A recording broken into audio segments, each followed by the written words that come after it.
talk to. Okay.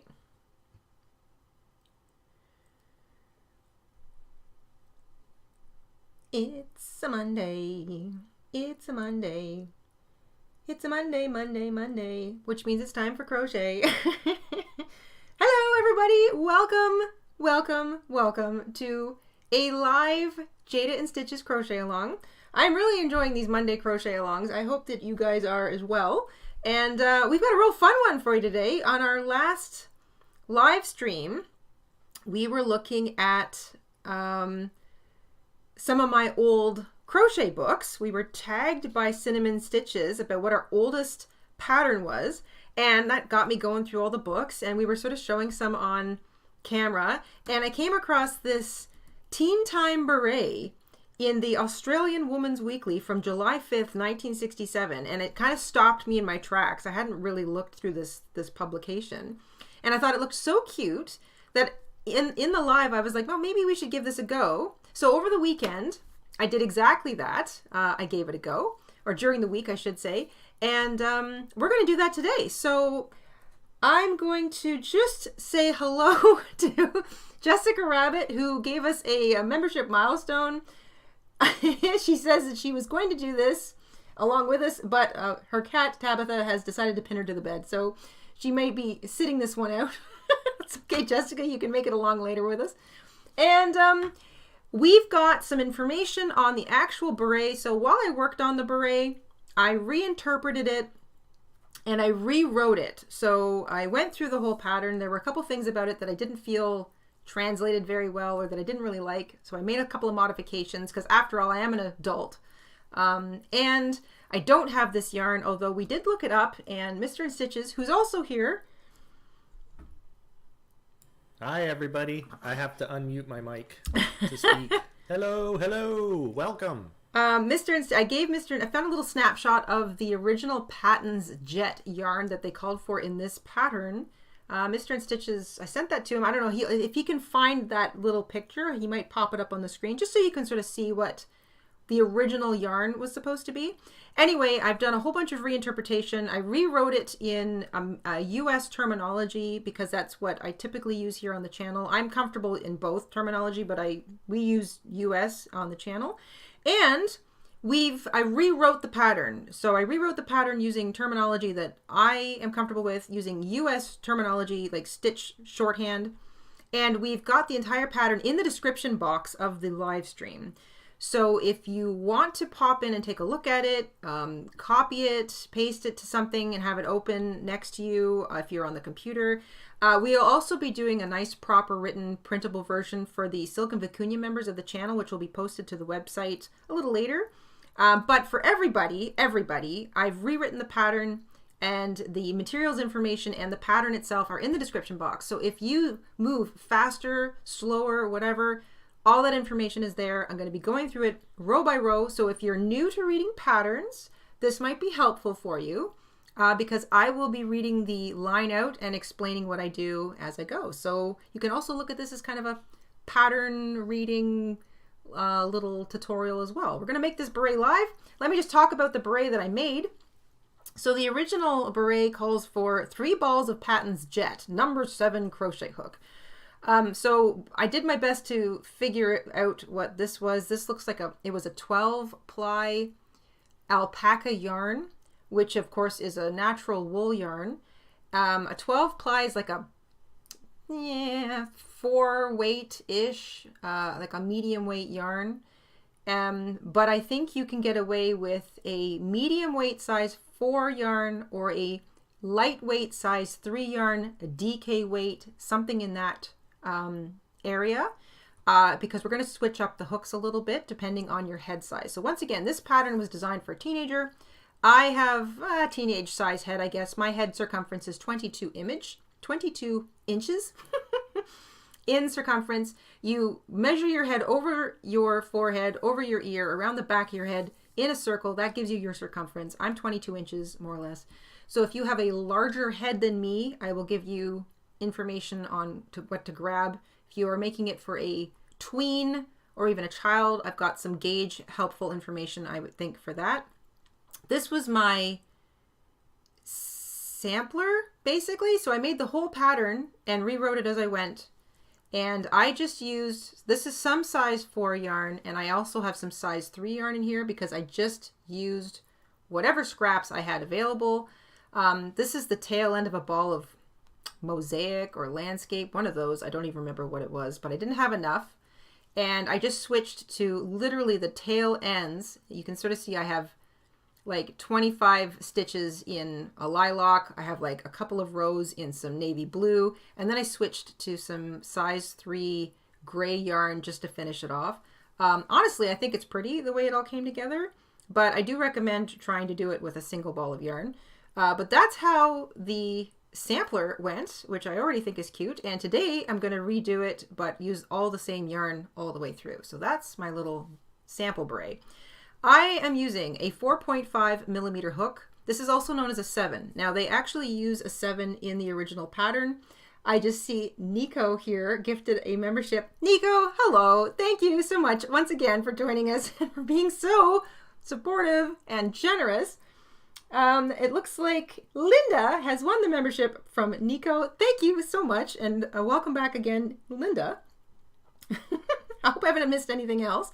I'm busy sort of looking at what I'm doing here. So a size 7 hook is what they recommended for that particular yarn in the original pattern. So I started there, and I realized that that was pretty comfortable for me, again, because I have a smaller shaped head. So this is a 4.5 millimeter hook with a size 4 medium weight yarn. This is acrylic.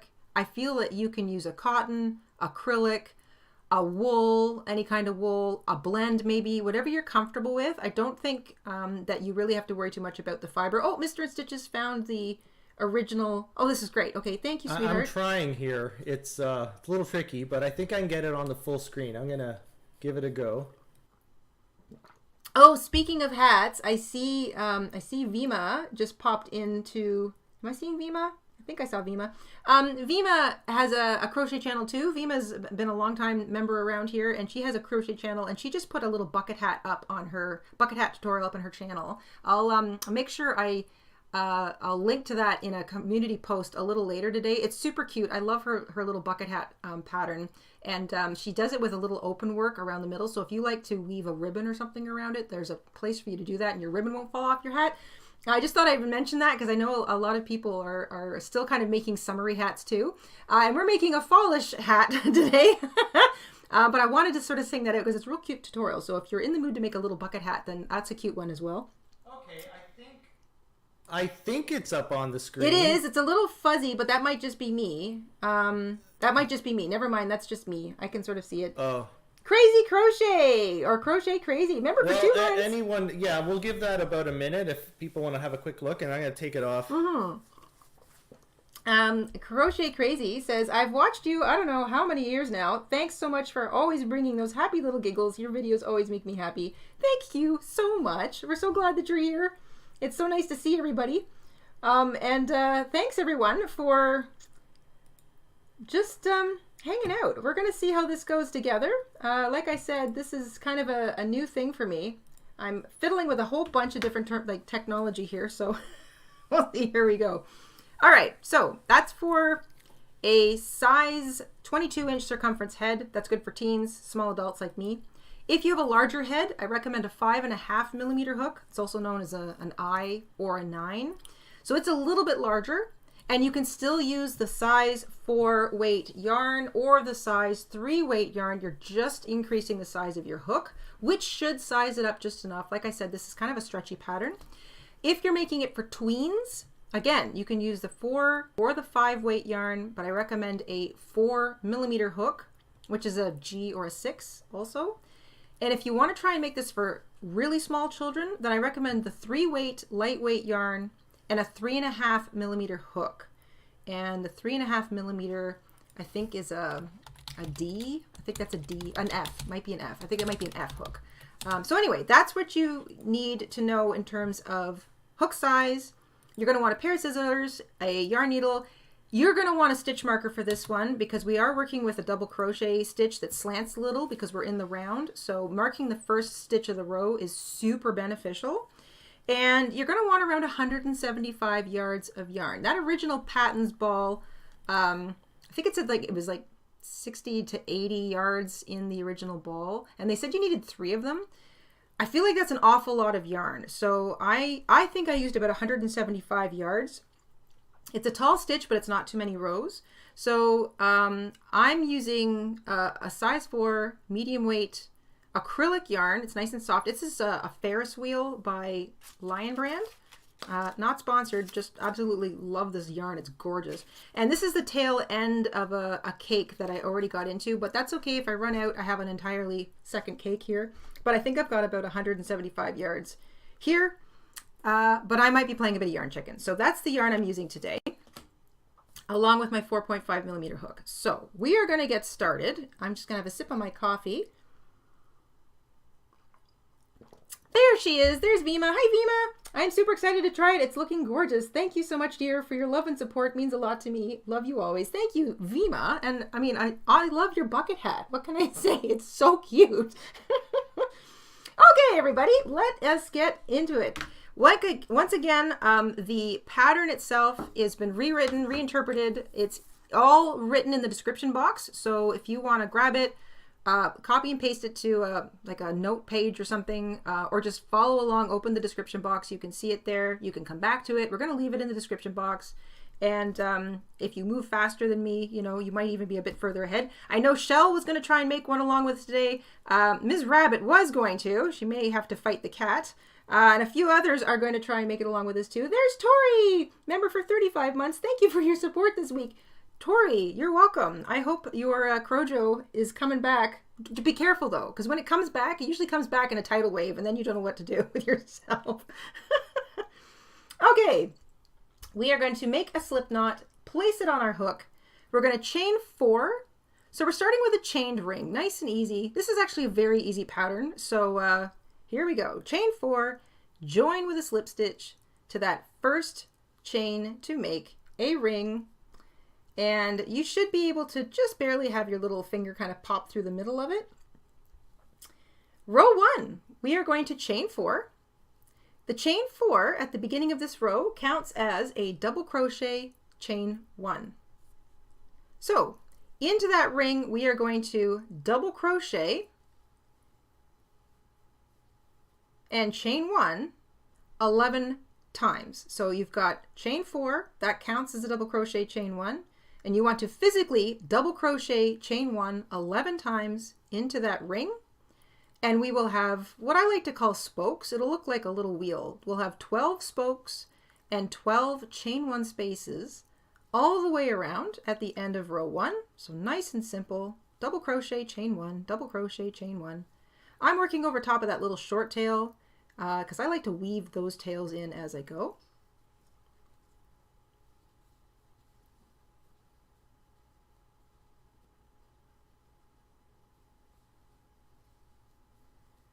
See how many have I got here? 1, 2, 3, 4, 5, 6, 7, 8, 9. If you run out of space, just tug back on your work a little bit.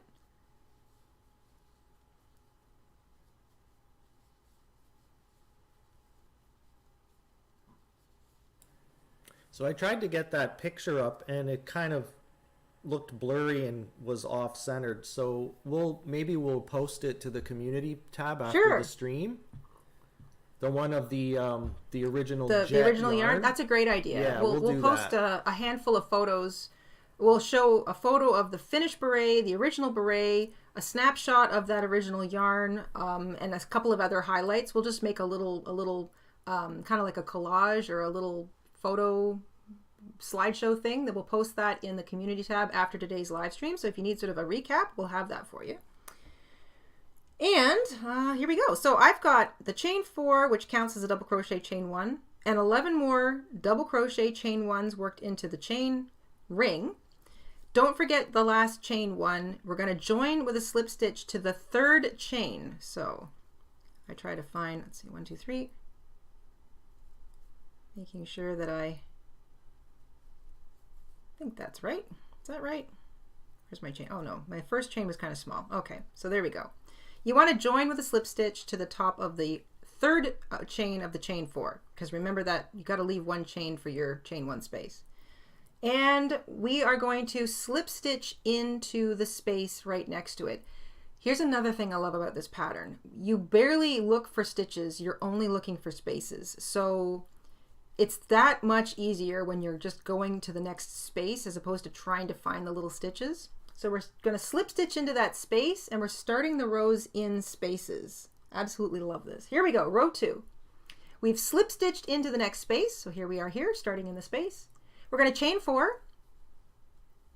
The chain 4 counts as a double crochet, chain 1, and into the next space. So we're done with this space. We're going to the next space now.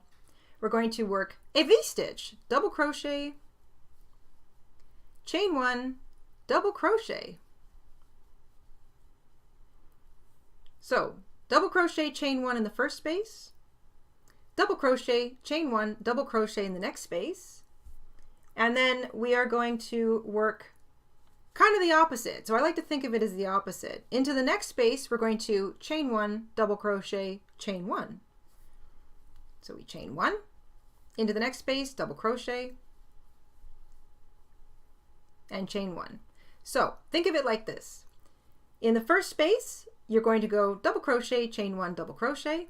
In the next space, you're going to go chain 1, double crochet, chain 1. And then we're going to repeat that all the way around. And at the end of row 2, we'll have 6 V stitches. We'll have 6 single double crochet stitches sort of standing on their own. And then we'll have 12 chain 1 spaces, or a little, 12 chain 1 spaces in between what I think of as the V-stitch as its own little motif, and then chain 1 spaces on either side of it. So chain 1, double crochet, chain 1, into the next space, double crochet, chain 1, double crochet. Next space, chain 1, double crochet, chain 1, next space, double crochet, chain 1, double crochet. So that's all we're doing all the way around. It's kind of fun to think of it like almost like a V-stitch and then like the opposite of a V-stitch, if that's such a thing. I don't know.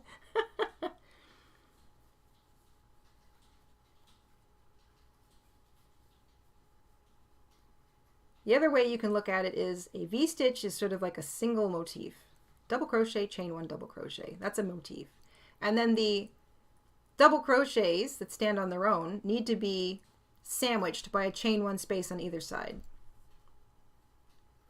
The last space we come to, we work double crochet, chain 1, double crochet into it. And we're going to finish, because here we go, we started with the chain 4, which counts as a double crochet, chain 1. We're going to finish with a chain 1, because remember our double crochets need to be sandwiched with a chain 1 space.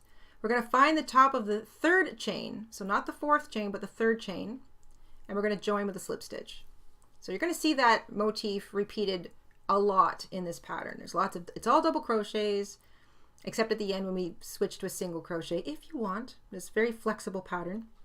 And we are using the V-stitch, double crochet, chain 1, double crochet. V-stitches usually end up being built into the V-stitch space from the previous row, so that's also kind of a helpful thing. And now that we're getting into row 3, you might want to have your stitch marker hanging around to engage, because it just helps you see the beginning of the row a little better. Here we go. Row 3, we're going to slip stitch into the next space to start.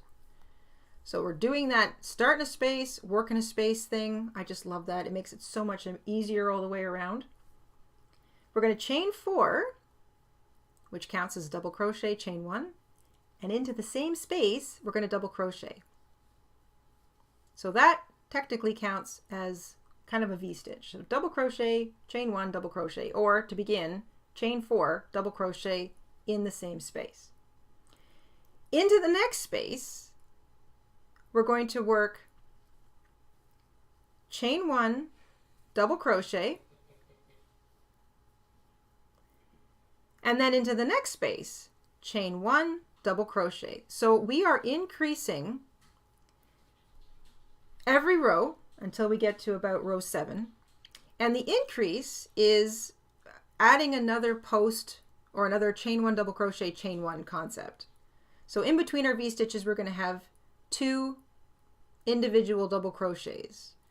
So it was V-stitch, double crochet, V-stitch, interspersed with chain 1 spaces for row 2. Row 3 is V-stitch, double crochet, V-stitch. But remember your chain 1s on either side of your double crochet. So it helps to kind of just remember, when in doubt, add a chain 1.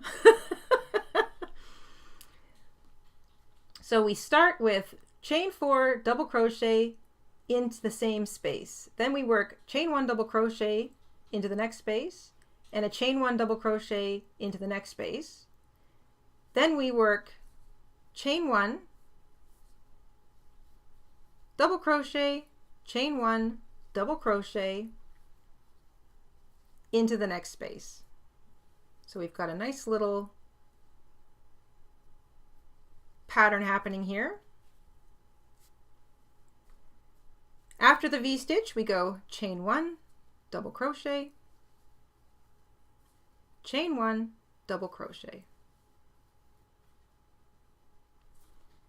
We've done that twice, so now we want to V-stitch, double crochet, chain 1, double crochet. And remember, there's chain 1s in between everything. So once you finish a double crochet stitch, just chain 1 automatically. So you should have V-stitch, double double, V-stitch, double double with chain 1 spaces in between everything. And that's what we continue to do all the way around.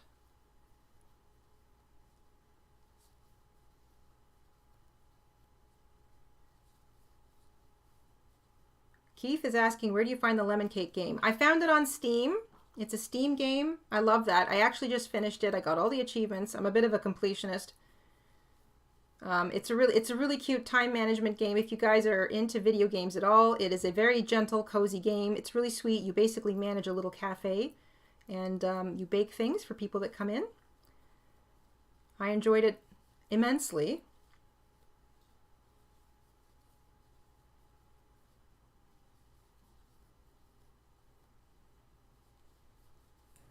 We're lamenting the price of coffee here in the chat, and we're also discussing lemon cake. I love that game. I believe Nico said that she's playing it right now too. It's so cute. It's just so cute. You completed everything, didn't you? Yeah, absolutely. You even got like all the achievements, and yep. That is rare. That's I liked it that much. We finish row 3 with our last V-stitch, chain 1, double crochet into the next space, chain 1, double crochet into the last space, chain 1, and we're going to join with a slip stitch to that third chain that began the row. So the third of the 4 chains that begins the row. And we are done row 3. We should have 6 V-stitches all the way around, 12 individual double crochets that stand on their own, and 18 chain 1 spaces in between everything. Now, just to be clear, I'm not including the chain 1 space that sits in the middle of a V-stitch. I consider double crochet, chain 1, double crochet a V-stitch and its own kind of singular thing. It's a motif on its own. So that chain 1 space doesn't actually count. I don't count it as a chain 1 space. It's included in what I call a V-stitch. So just to be clear. All right, that is the end of row 3. We are going to slip stitch into the next space, which is the middle of the V-stitch that began the previous row. And we are going to chain 4, double crochet in the same space. Excuse me. So just like row 4, we're going to, or I should say row 3, chain 4, double crochet in the same space. So that counts as a V-stitch. Excuse me.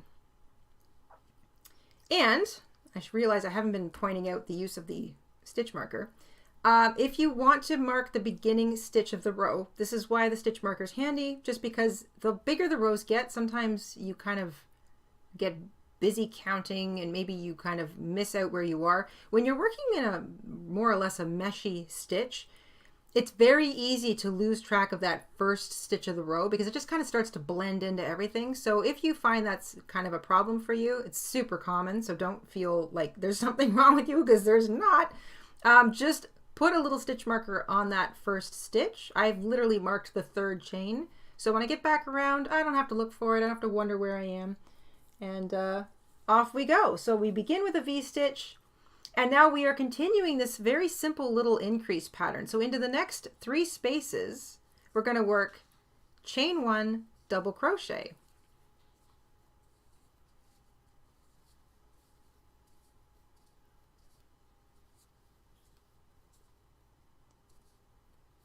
So V-stitch to begin, and then chain 1 double crochet in the next space, chain 1 double crochet in the next space, chain 1 double crochet in the next space. Then you arrive at a V-stitch from the previous row and you work double crochet, chain 1, double crochet, chain 1, double crochet. Remember, we want chain 1s in between everything. So if you double crochet, chain 1 immediately afterwards. That way you know you haven't missed it. And then we do it again. Chain 1 double crochet, chain 1 double crochet, chain 1 double crochet, and that takes care of the next 3 spaces. Then we arrive at another V-stitch and we work a chain because we want that chain space. The V-stitch, double crochet, chain 1, double crochet, and then all over again. Chain 1, double crochet, chain 1, double crochet, chain 1, double crochet. We're working into those spaces. Nice and easy to see.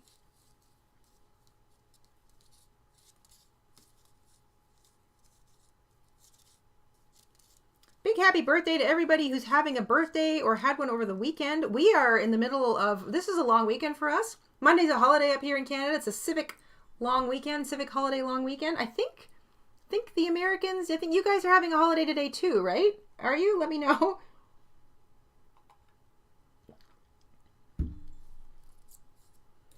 Let us know if you're in Australia, if that's also a holiday. I suspect that the middle of the summer in most, well, this would be the middle of their winter, wouldn't it? Yes, this is the middle of the winter for the Australians. So maybe and the not Kiwis. Australia, but anywhere in the West, the middle of the summer, I would think that it'd be a holiday for most countries. You'd hope. Yeah, I mean, the more days... Oh, it's not an American holiday? It's not? Is there not a civic holiday long weekend somewhere around the middle of the summer? I thought there was. So did I. I kind of thought there was a holiday today for the Americans. Well, it is in Canada. I don't know if it's every province, though. Do you know? I can't remember. I think the civic holiday is every province in Canada. I think. It might get a different name in Quebec. Has an accent on it. Civic with an accent. No, I mean, they literally may actually have a different name for it. A completely different name. But I think they still have today off. All right. Okay. The row finishes. So row 4 finishes. And once again, see how handy it is to have that stitch marker up there? Because now I know, oh yeah, that was the last space I worked into. There's where I started. You finish with the V-stitch, chain 1 double crochet, chain 1 double crochet, chain 1 double crochet into those last 3 spaces. Don't forget that last chain 1. If you double crochet, chain 1 right after it. That's the secret to this entire pattern. And then I'm going to join with a slip stitch to that 3rd chain. That is row 4. You should have a nice little circle that lays flat. Isn't this pretty yarn? Oh man, this is looking really nice. I'm getting my fall on. This is going to be my first official fall beret for mid to late September when it starts to get really cool here. So you should have 6 V-stitches still at the end of row 4, 18 freestanding double crochets, and 24 chain 1 spaces. And I'm only counting the chain 1 spaces that sit in between, sit on either side of those freestanding double crochets. I don't include the chain 1 space in that count in the V-stitch because it's already considered part of the V-stitch. So there we are. I'm gonna have a little sip of my coffee.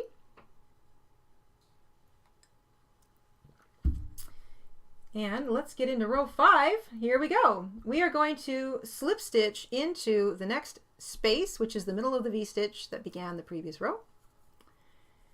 We're going to chain 4 double crochet in the same stitch. So same thing as the previous row. We are still increasing. Just love this pattern. It is so easy peasy. I'm going to mark that 3rd chain with my stitch marker so I know exactly where to join my row when I get back around.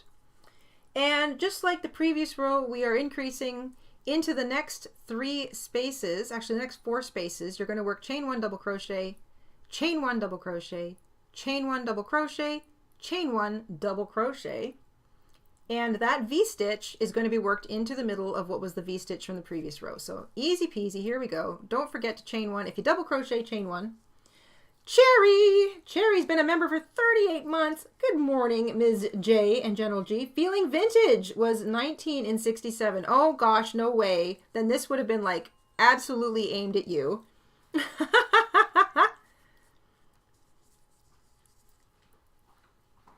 So double crochet 4 times with chain 1s in between.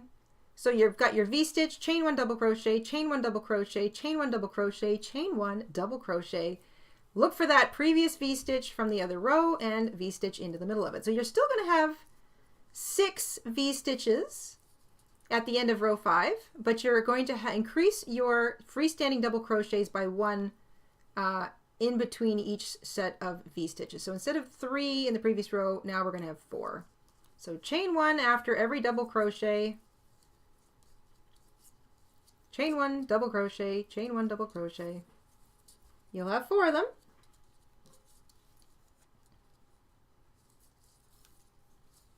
Nico! Nico has gifted another membership. Thank you so much, Nico. Nico is responsible for a large part of our family membership right now. It looks like Paula has won the membership. Wonderful. Welcome back, Paula. So double crochet, chain 1 double crochet is your V-stitch, and then chain 1 double crochet, chain 1 double crochet, chain 1 double crochet, chain 1 double crochet in all of those spaces. Chain 1 again, just chain 1 after every double crochet.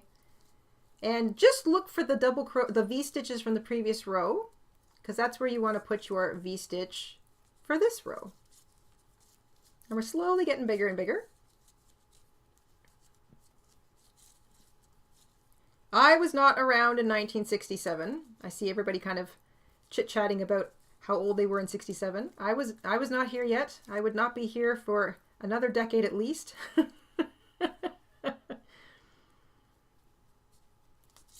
But I do love this look. I love the 60s style. I love the mod look, the mod style. I just love it. I just don't think that really ever gets old. I mean, I know trends come and go, you know, things fall out of vogue. But I just love that mod look from the 60s. Just fantastic. And this beret was kind of a modernized version of a beret for 67, but it still harkened back to that beatnik 1950s feel, you know, with the dark eyeshadow and the black beret. Everything old is new again. Everything old is new again.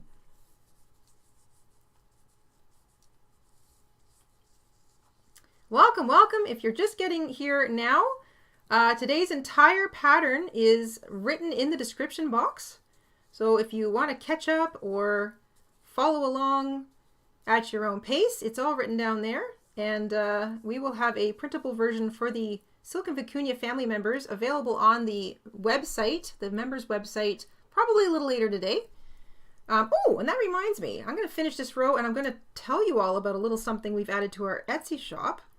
So the row finishes with chain 1 double crochet 4 times into those 4 spaces. That brings you right back to that stitch marker. I'm using it to mark the 3rd chain because I know that's exactly where I want to join. Don't forget the last chain 1 and join with a slip stitch. That is row 5. You should still have 6 V-stitch motifs all the way around. You might even see like a little hexagon shape happening.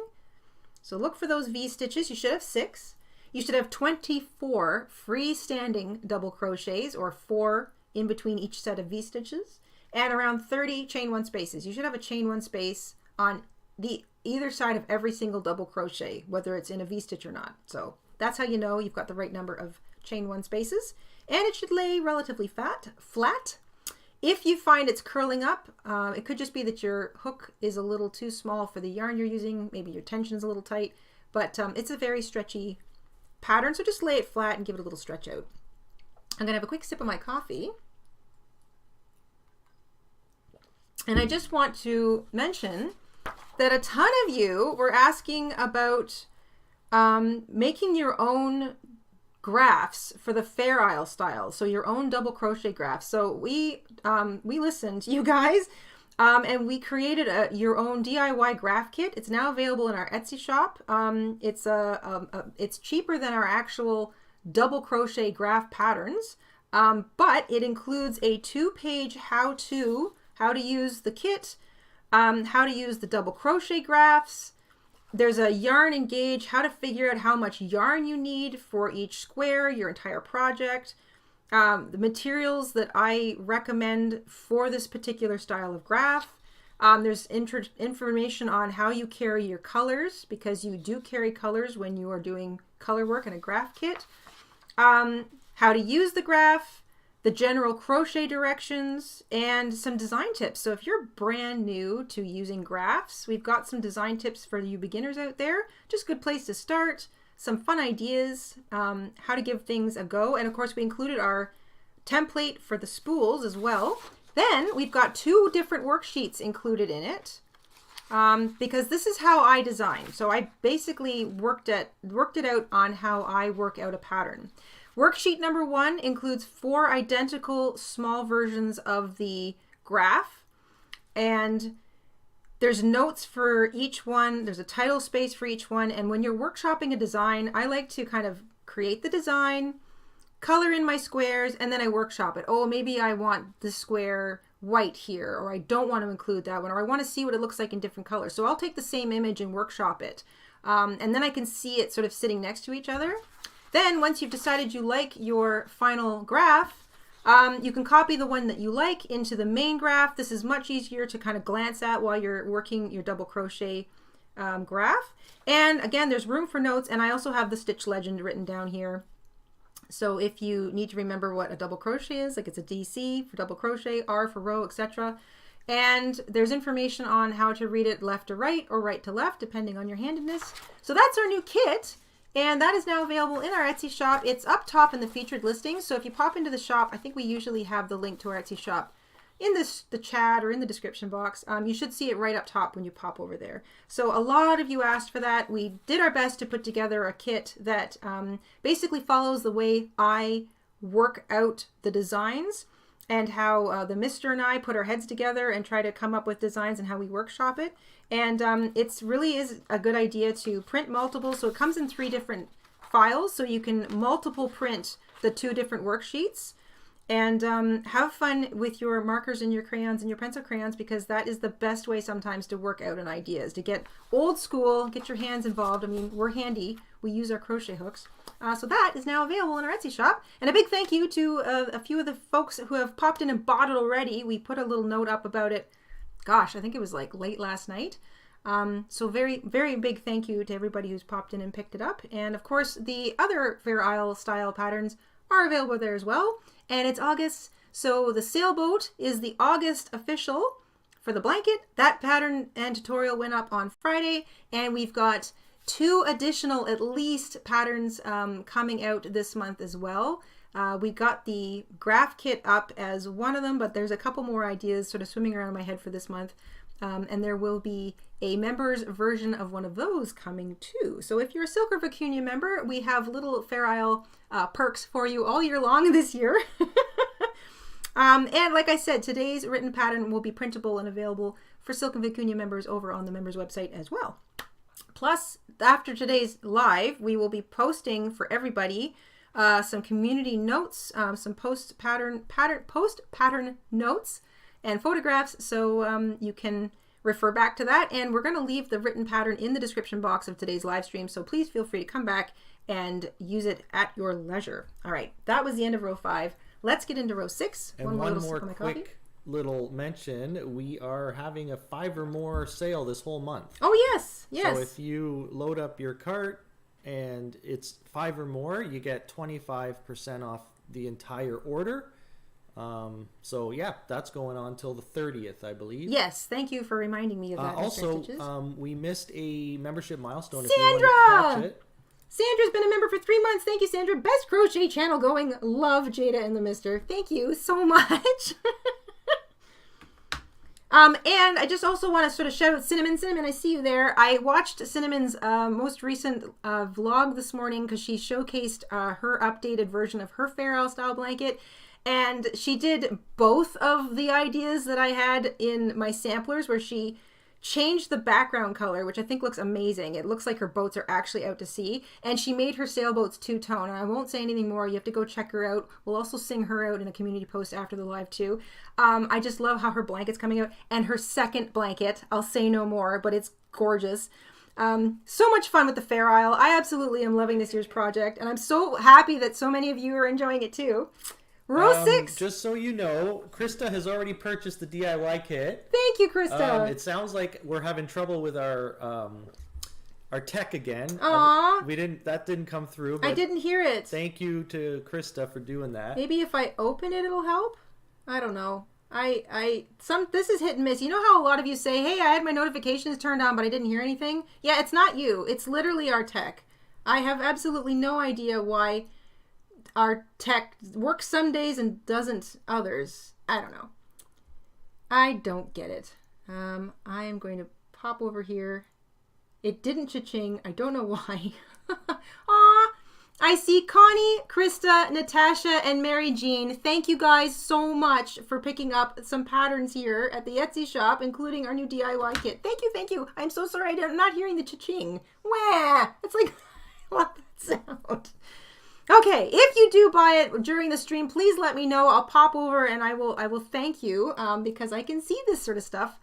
I can at least move between screens. I have that at my disposal at least. All right, row 6, we're going to slip stitch into the chain 1 space that sits in the middle of that V-stitch from the previous row. We are going to start with a chain 4 and a double crochet in the same space. So chain 4 double crochet actually is a V-stitch. Now, here's how things change a little bit. We are going to increase the number of V-stitches we have in this row from 6 to 12. So here we go. This is sort of a repeat of row 3, I guess. It's not complicated and it'll make a lot of sense. So here we go. Chain 1 double crochet into the next 2 spaces. So chain 1 double crochet. So far we have a V-stitch to start the row, a chain 1 double crochet, and a chain 1 double crochet. Into the next stitch, don't forget your chain 1, we're going to V-stitch.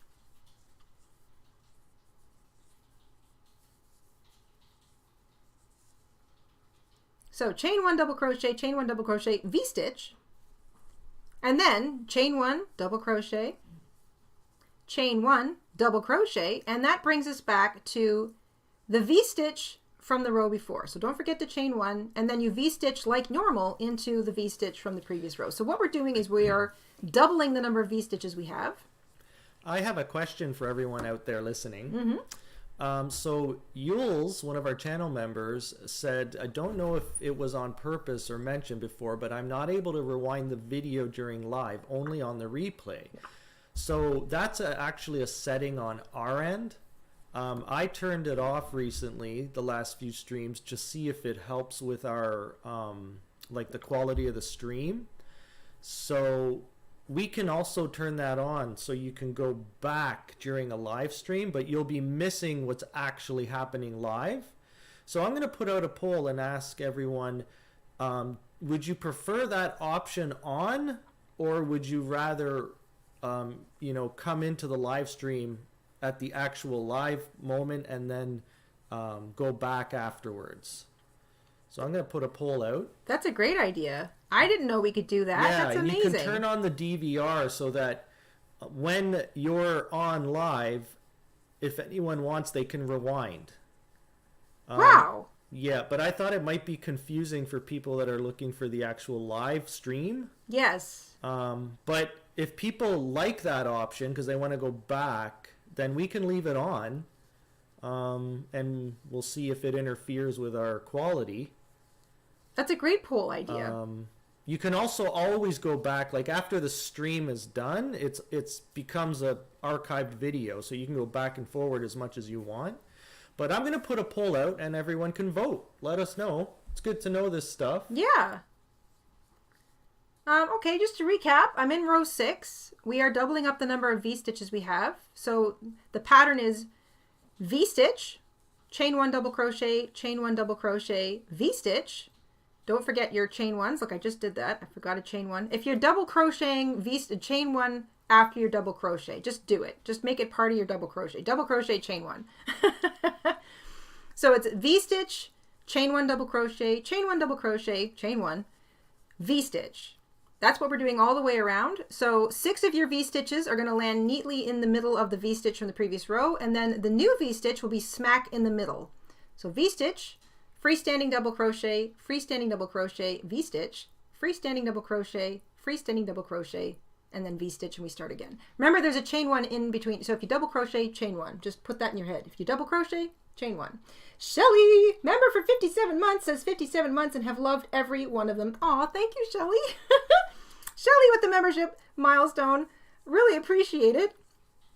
We're just having so much fun with the family members and with having memberships on the channel. We are loving the live streams. We are loving doing these lives on Monday. This was kind of an experiment to sort of see how we could fit it in with our schedule for the summer. And I'm having a great time. I hope you guys are too. I really like these live crochet alongs. They are so much fun. And little things like a beret, you know, we might go over the hour, but at least we can get a whole project done in one go. And I love that. I think that's really cool. So I'm just getting to the end of my row. See, now I can tell where my row started. I am comfortable enough with my own crochet. I'm familiar with it. So I know this is where I started, but like I said, you might want to use a stitch marker to mark the first stitch of the row.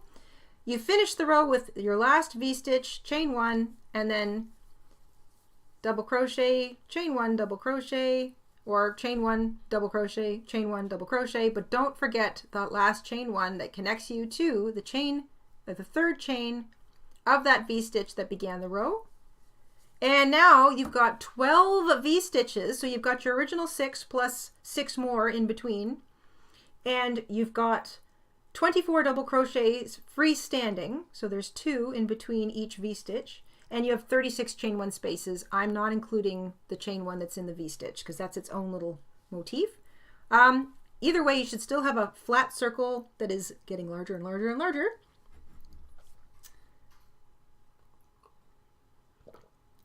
Hello from Winnipeg. Arizona Phoenix is in Winnipeg somehow. That's so cool. Thank you and welcome.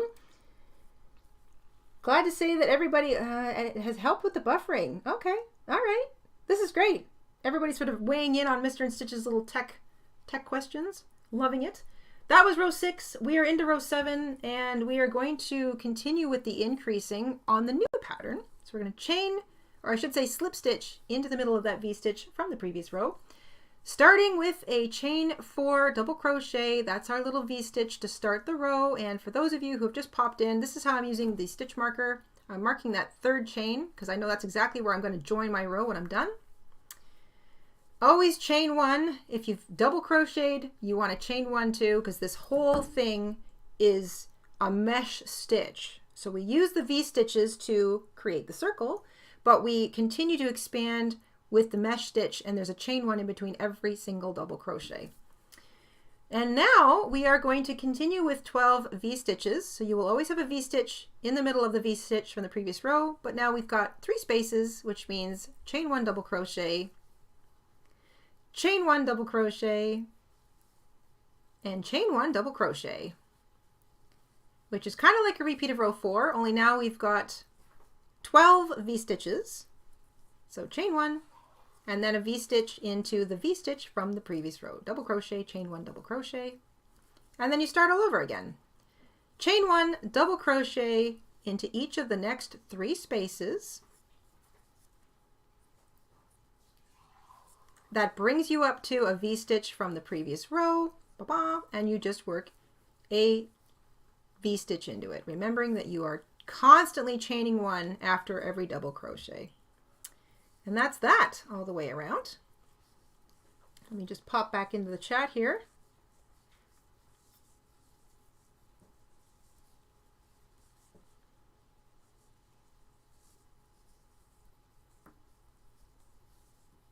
Keeping an eye on my V-stitches so that I know where I want to put them.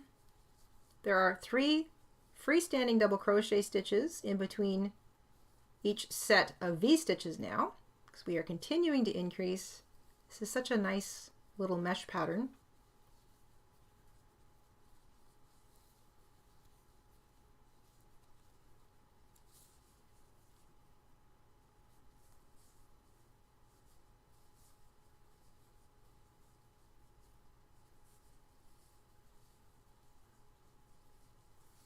See, Mima's got a question about making hats bigger. It looks like every time she makes a hat, it always ends up being a little tight, even with a bigger hook.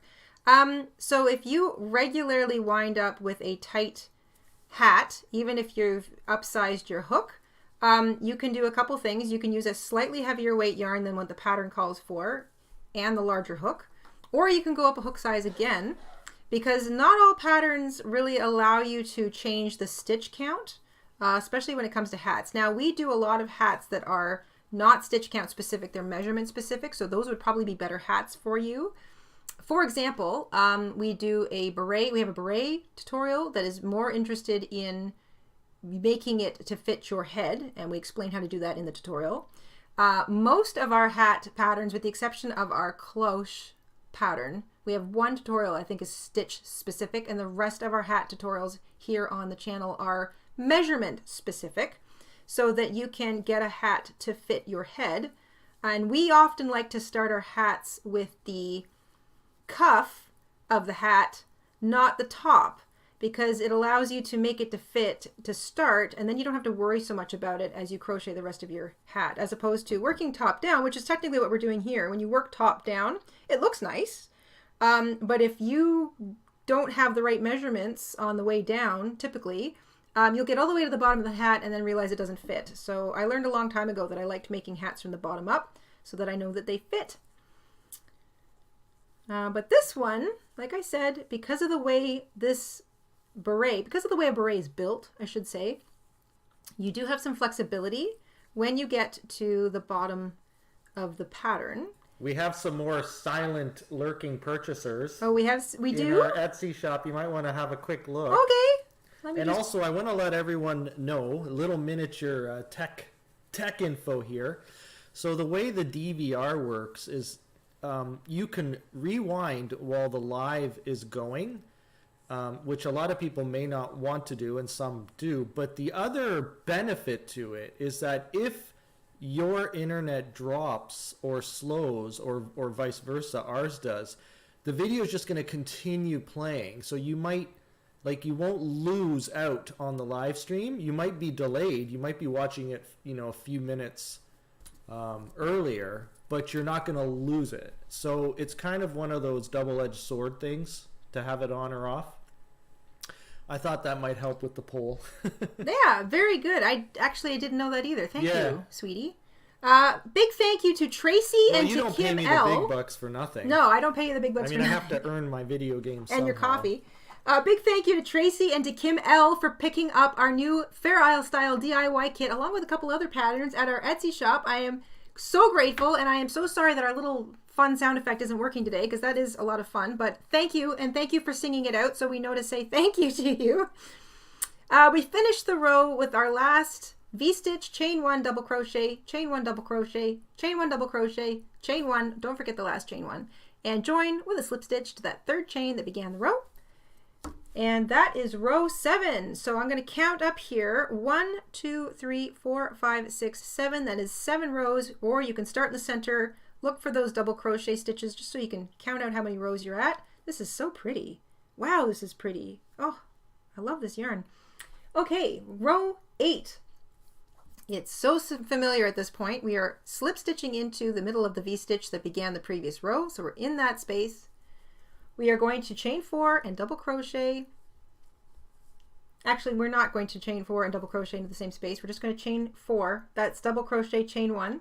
And then into every single space all the way around, we are going to chain 1, double crochet, or double crochet, chain 1. So just remember, when you double crochet, chain 1 after it immediately. So the chain 4 counts as a double crochet, chain 1. And we are going to double crochet, chain 1 into every single space all the way around.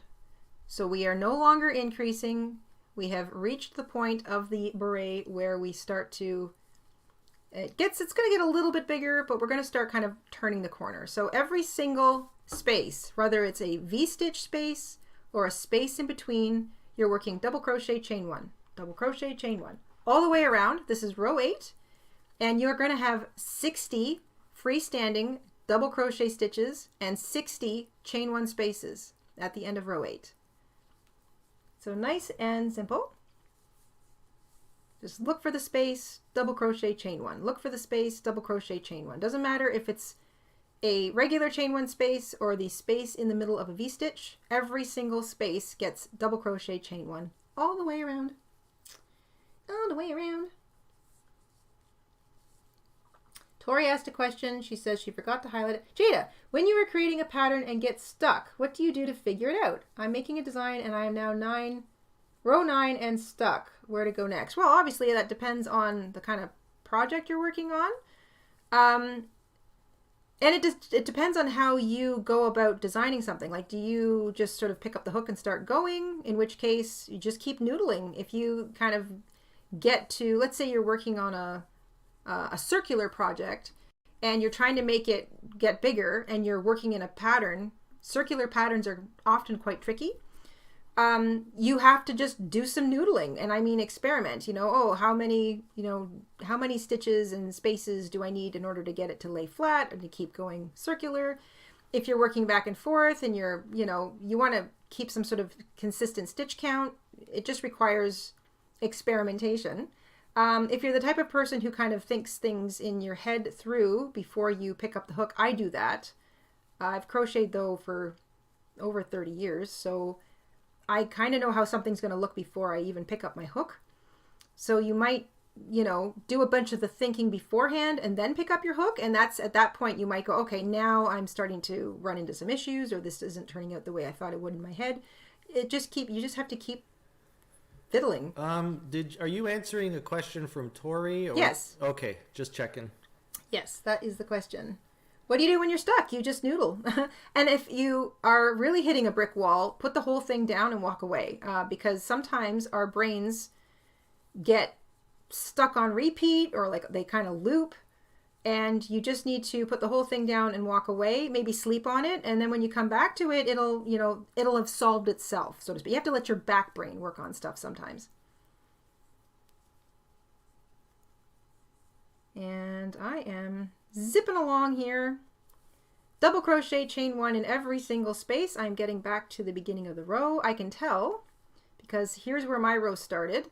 But like I said, if you're more comfortable using that stitch marker, mark the top, mark your first stitch before you get going. And if you have trouble kind of keeping an eye on it when you get back around, that way you won't accidentally work into or over top of the spaces and stitches of the row you're on. That is a really common little error that we make as crocheters when we're working in the round. Sometimes if you're working with like a mesh stitch like this, it's really kind of hard to see where the rows start and stop, because you see that double crochet, that chain 4 that begins the row, see how it leans? It leans.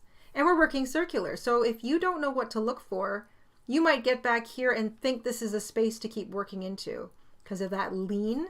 So that's why it is great when you are still getting comfortable with your own crochet, or maybe it's a new pattern you're not used to working in the round, to use that stitch marker. Just mark that first stitch before you leave it. Just mark it, and that way you can focus more on working your stitches all the way around, and you have to worry less about when you get back to the beginning, which I have done. So chained my last one, slip stitching to join on the third chain that began the row. That was row 8. 60 freestanding double crochet, 60 chain 1 spaces all the way around. This is so darn pretty. I have to keep pausing and looking at it. Okay, row 9 is an exact repeat of row 8. So we are going to slip stitch into the space right next to us. We always start in a space. We're going to chain 4. That chain 4 does count as a double crochet, chain 1, and we're going to double crochet, chain 1 into every single space again. So it's the exact same thing as row 8. I'm going to just mark that third chain so you can sort of see me using my stitch marker in real time. We are going to continue to have 60 freestanding double crochets and 60 chain 1 spaces all the way around. So we are turning the corner. We are more than halfway done the pattern. At least the bulky, busy part of the pattern. The last few rows are kind of optional. They're more to taste, in my opinion. But I'll explain that as we get there. So double crochet, chain 1 in every single space. Easy peasy. You should start to notice that your hat wants to kind of turn in on itself a little bit. If it doesn't, that is fine. It just means you have nice loose tension, and it will start to turn in on itself over the next few rows. So if this one doesn't do it, the next few will. So don't worry about it. Gail's asking what yarn I'm using. I'm using Lion Brand Ferris Wheel. Not sponsored, just absolutely love this yarn. Hang on, let me grab this. I've even got a ball of it here that I haven't opened yet. This one is called, so this is Ferris Wheel by Lion Brand. Oh, I mean, so pretty. This is a size 4 acrylic. You can use any fiber you want for this hat, whatever feels comfortable on your head. There's quite a lot. There's 270 yards in this cake, which I like. It's a size 4, medium weight. This one's called Vintage Carousel. And I mean, that is just such a romantic notion, the vintage carousel. I thought it was appropriate for the vintage beret. Plus, I'm really digging these fallish colors. Nico with another gifted membership. Thank you, Nico. Holy smokes, Nico's keeping the chat alive here. Mandy has won the membership. Welcome back, Mandy. Thank you. Double crochet, chain 1 in every single space all the way around. Mr. InStitches, do you have a poll going? I can hear him. I can hear him rustling around out there. This is so fun. I do have a poll going. It was about the DVR option, so okay. I'm going to close it up. You want to check that out? Yes, let's close it up. I have another poll for you. It's very close. So some people use it, some people don't. Yeah, I'm trying to decide if maybe we... Ooh, 55. No, I want to see it in real time. Yes, I like the option. That's cool. Maybe we'll go back and forth and we'll see what everyone thinks about it. Like we'll do one on, one off. Because it does come in handy for people that have slow internet, so they don't miss out. Yeah. Now, do we notice if that makes a difference for us? Like if we're... I think it might have a bit of an effect, but I'm not really sure. I'm not 100% sure. If you're just joining us, the complete pattern that I have based today's hat on is written up in the description box, including materials, hook sizes, etc., etc. So all that information is for you there. I'm rewritten and somewhat reinterpreted this original pattern that's right here. It's the Teen Time Beret from the 1967 Australian Woman's Weekly magazine. It was originally written in UK terminology, and there's just a couple of things that I didn't feel translated well in the pattern. So I've made a couple of little modifications, and I've rewritten it into US terminology. So the instructions in the description box are in US terminology. That's what I'm working on right now. Double crochet, chain 1 in every space around, and I'm almost finished row 9. Here's my stitch marker up here. All right, Mr. InStitches, I have a poll for you. Okay. I would like to know, are you making this beret along with me today? Yes or no?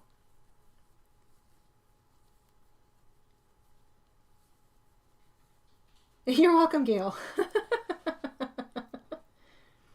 Yes, and big happy birthdays to everybody. A lot of people have had birthdays lately, including Cinnamon's son, Lucas, and I think Cinnamon herself is having a birthday right now, or very recently. So happy birthday to everybody. Double crochet, chain 1 to finish in your last space, and slip stitch to join to that third chain. You'll see that mine is starting to curve around on me, so I'm just going to flip it so that it's curving in the opposite direction. So that's the inside. So now it's kind of curving down. It's not a whole lot, but that's just because it is only just starting to curve down on me. Really like this. And that was row 9. So you should still have 60 freestanding double crochet stitches all the way around and 60 chain 1 spaces in between. We are into row 10. We are going to slip stitch into that space to start, and we are going to begin the decrease. I'm going to have a sip of water because I want to explain this decreasing pattern. It is super simple. It's just might be something you've never done before. If you've crocheted for any amount of time, you've probably used the double crochet 2 together stitch, which is really great. You just double crochet 2 stitches together. We're going to use the exact same concept today, but we are double crocheting 2 spaces together. Super simple. Once again, I love this pattern because you're working in the spaces, not the stitches. Row 10 begins kind of interestingly. I changed things a little bit from the previous, or from the actual pattern, because I wanted to start with a decrease as opposed to trying to finish with it. So we are going to start right where we are and chain 3. So chain 3, not 4, because this chain 3 counts as part of a double crochet 2 spaces together. Into the next space, you're going to double crochet as normal, and then you're going to mark it with your stitch marker. This one really wants to lean, so even if you are comfortable seeing where your rows start and stop, because we're starting to decrease now, you might really want to engage that stitch marker on the first stitch of the row. So the row technically begins with a decrease. We chain 3 and then double crochet into the following space. So those 2 spaces are now kind of connected, but it'll make more sense in a second. Into the next 3 spaces, we are going to chain 1 double crochet as normal. So again, if you finish with a double crochet, chain 1, but chain 1 double crochet, chain 1 double crochet, chain 1 double crochet. Always chain 1 after you finish double crocheting. So you should have 3 freestanding double crochets with spaces on either side of them. And here we go. This is how we double crochet 2 spaces together. Super simple. We are going to yarn over like you're going to regularly double crochet, pick up a loop in the next space just like normal, work the first half of it. Yarn over, pick up a loop in the next space, work the first half of that double crochet. So you've got something like this on your hook. Here's your working loop. Here are the 2 half-worked double crochet stitches, which are going to connect the 2 spaces here. Yarn over, pull back through everything. So super simple. You've now decreased over spaces, not stitches. Super cool. I'm going to show you that again in a second. Chain 1 double crochet into each of the next 3 spaces.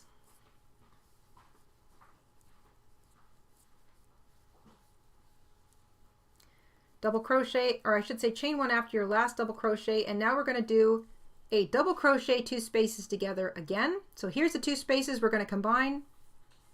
Work the first half of a double crochet in the first space.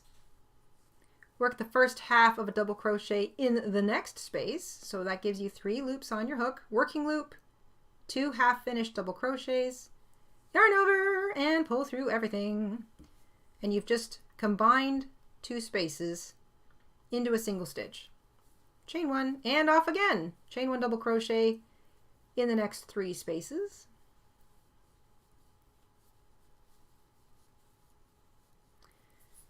Chain 1 after that last freestanding double crochet, and then one more time we're going to double crochet those 2 spaces together. Work the first half of the first double crochet in space number 1. Work the first half of the second double crochet in space number 2. Yarn over, pull back through everything. Easy peasy. Love it. Chain 1 double crochet in each of the next 3 spaces and repeat. So we're working 12 decreases in this row.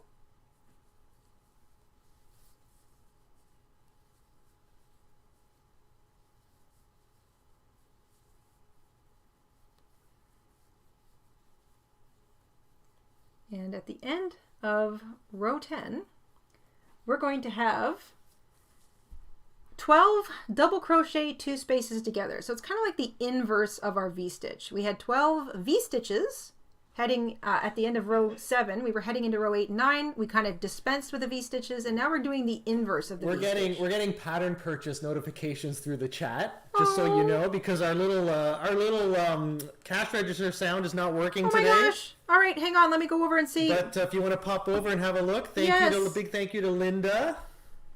Shelly with a super chat. Thank you, Shelly. Does anyone else get inflammation in the very bottom knuckles of your thumb when you crochet a lot? I used to. If I have a flare up with RA, then I will get inflammation. Well, you can see it. I've got it right here right now. But yes, definitely your knuckles are going to get a little sore if you're really going for it. So no, you're not alone there. All right, over here in the Etsy shop, I want to thank Oh my goodness gracious. I want to thank Karen and I want to thank Linda for purchasing some patterns, including our new DIY Fair Isle graph kit in our shop. Thank you guys so much. Thank you, thank you, thank you. And I'm so sorry that our little sound effect isn't working. I really appreciate it. I can't figure out this tech. I think I get it, and then all of a sudden it stops working. It has a mind of its own. It really does. Everything works, and then you don't change anything, and then it decides not to work. Yeah, and you're like, what? Why? And you're like, I didn't do anything. What are you gonna do? What are you gonna do? So, double crochet, chain 1, double crochet, chain 1, double crochet in 3 spaces, followed by a decrease, which is double crochet 2 spaces together, which is kind of cool. Very simple. Once you know what you're doing, you just zip around. I really recommend using the stitch marker on your first stitch of the row on this back half of the hat, because that lean is something else when you're decreasing. You can see my hat starting to close in on itself. Crocus says, hot wax treatment helps arthritis. I've heard that. I've heard that. I don't know where I would find some hot wax short of melting some candles. I assume that's like a beauty salon purchase. Like you could probably get like beauty salon wax or something. Is that like that paraffin wax? You're going to crochet 2 spaces together. Remember, you're chaining 1 after every double crochet. Just double crochet, chain 1. Make sure there's a chain 1 in between everything. Double crochet 2 spaces together. I really like that stitch. It's fun. And it's a nice gentle decrease on this meshy hat. Continuing with the mesh stitch.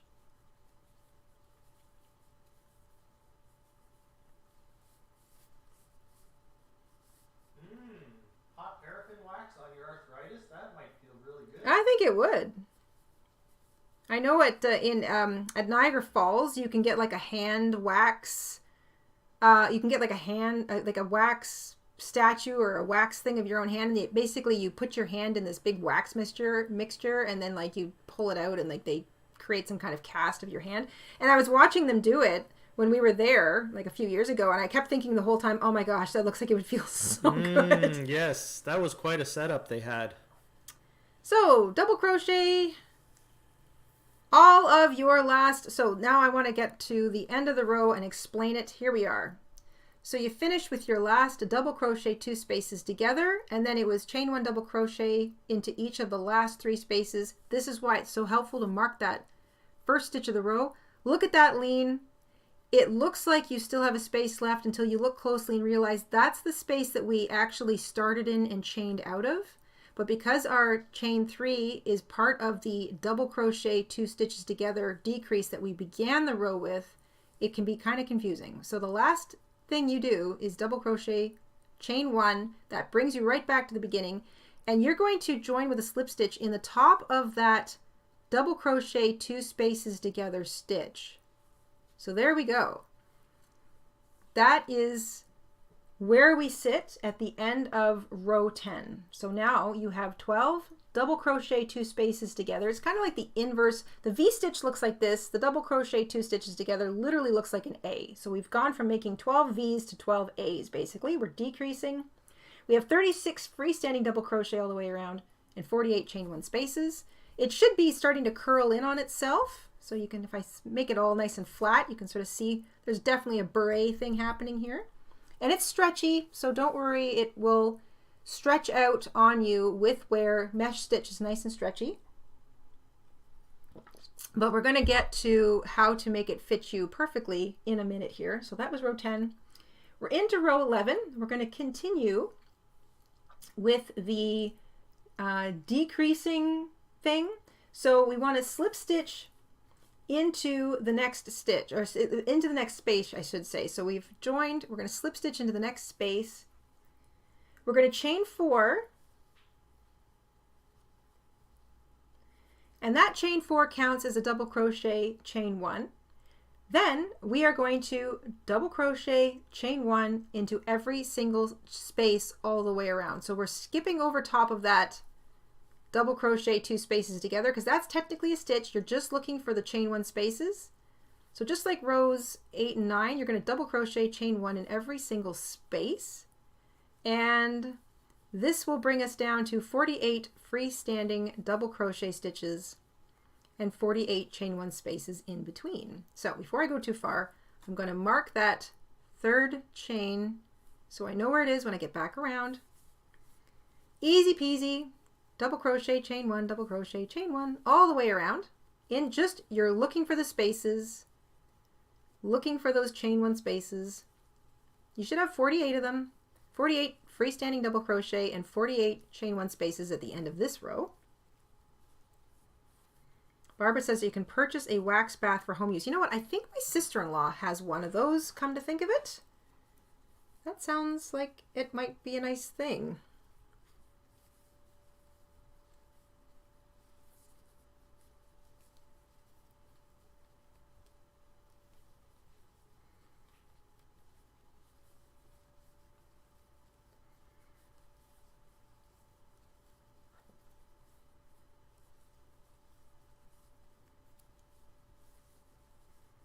So we did 1 row of decreasing.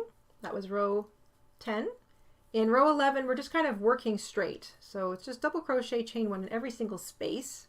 And then we're going to get back to decreasing again in row 12.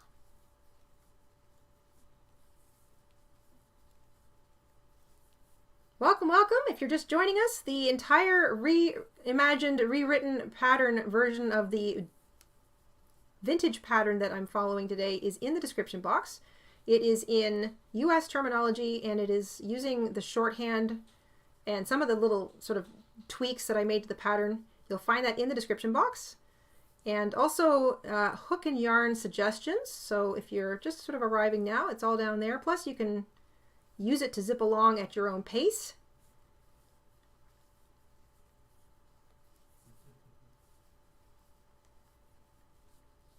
Double crochet chain 1 in every single space all the way around.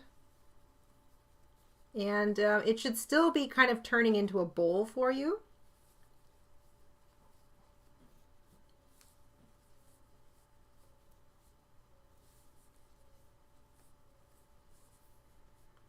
Couple more spaces left here. Double crochet chain 1, double crochet chain 1. And another reason why I like that little indicator of the stitch marker at the beginning. So this is a stitch. This is not a space. This is actually that worked together stitch from the previous row. So that's another reason it's good to kind of mark things. You started in the space next to that one from the previous row. So don't think that this is a space. That's actually a stitch. Chain your last chain, hop over that A stitch, so that A shape that decreased from the previous row, and join with a slip stitch to that 3rd chain. You should have 48 freestanding double crochet stitches and 48 chain 1 spaces all the way around. If you have an extra double crochet, it's probably because you accidentally used this space. So just take a minute, count them up. To be perfectly honest, it's not super important if you've got the exact right number of double crochets and spaces at this point, because if you start making mistakes, it's going to be kind of hidden on the inside of the hat. But for the purpose of this pattern, try to be as accurate as possible, just so all of your decreases happen in the right spot and you get sort of a circular effect going. But like I said, this is a very flexible pattern, so if you do make the odd error, it's not going to show. Would you like to see the poll results, or would you like some more votes? I would love to see the poll results. We have 108 votes so far. I think that's pretty good. Do-do-do-do. Here it comes. Poll. Are you making this beret along with Jayda today in real time? No. 77%. Yes. 22%. All right. I know a lot of you like to hang out, work on something. I do that too. Hang out, just chill in the chat and then come back and do it later. I do that sometimes too. I'm just really glad you're all here, regardless of what you're up to. This is such a fun way to spend some time with like-minded, crafty people. Okay, that was row 11. We are into row 12. Row 12, we are going to continue decreasing. So we're going to slip stitch into the next space, just like we usually do. Everything starts in a space. We're going to chain 3 not 4, and double crochet immediately into the next space. So we're beginning this stitch or this row with a decrease. You see that A? That is a perfect A. Both of my stitches are doing this together.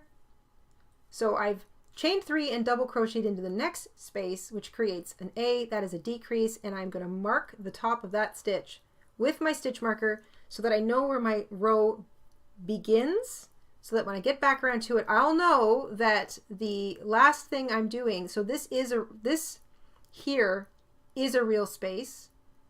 This is where my chain 3 started. So I do have a space to work before it, because last row we were just doing chain 1 double crochet all the way around. Anyway, I'm going to get back to that.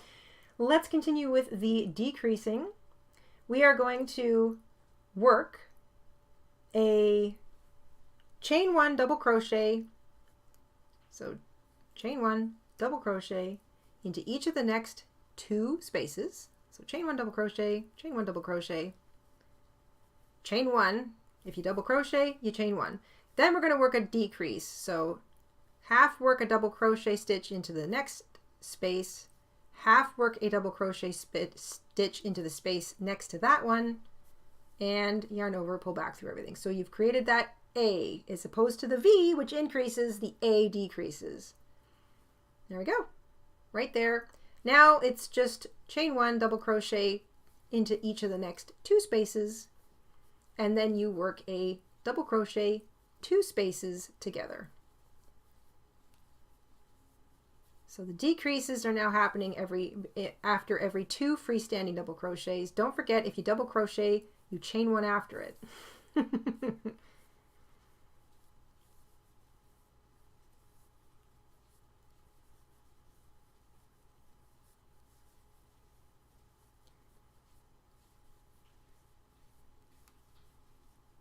So sometimes a pattern, when it's written down, looks a little intimidating, but if you say it out loud to yourself and, you know, fight your way through a couple of lines, you'll start to see the pattern.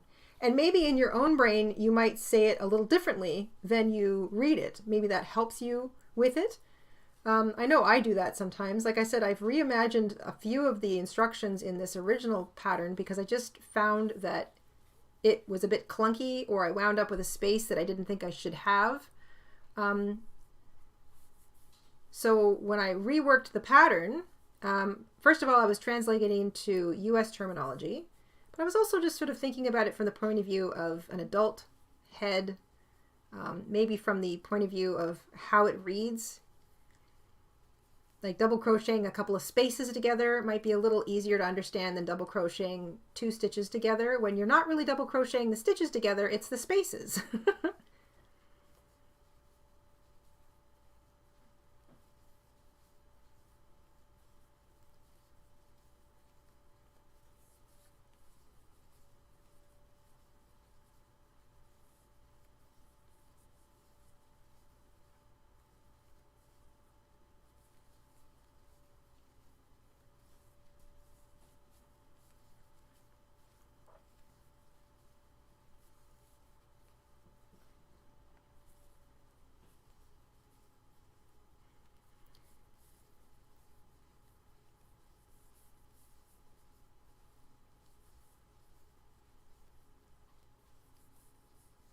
I can feel my stitch marker coming up, which tells me I'm at the end of row 12.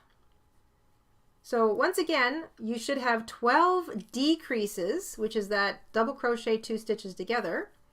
And in between your decreases, which are those little A's, you'll have chain 1 double crochet, chain 1 double crochet, chain 1.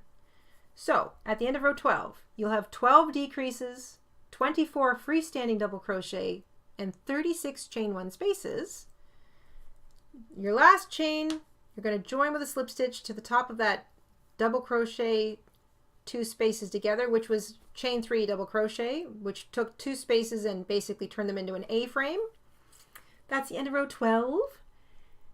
And here we go. This is the last row of double crochet in the entire pattern. So this is row 13. Once again, we're going to slip stitch into that next space. So we're going to start in the space. We're going to chain 4. That chain 4 counts as a double crochet chain 1. And easy peasy into every single space all the way around. You're going to double crochet, chain 1. So double crochet, chain 1 in every single space. You will have 36 double crochet stitches freestanding and 36 chain 1 spaces all the way around. I still recommend that you mark that first stitch. I'm going to mark the 3rd chain of that chain 4 with your stitch marker, just so when you get around to it, it's not like, because it wants to lean because we're decreasing, you won't confuse it as another space. Excuse me.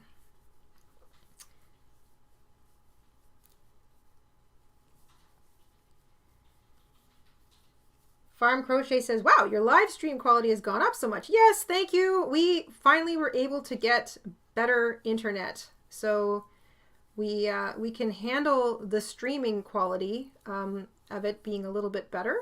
We can handle the sort of the widescreen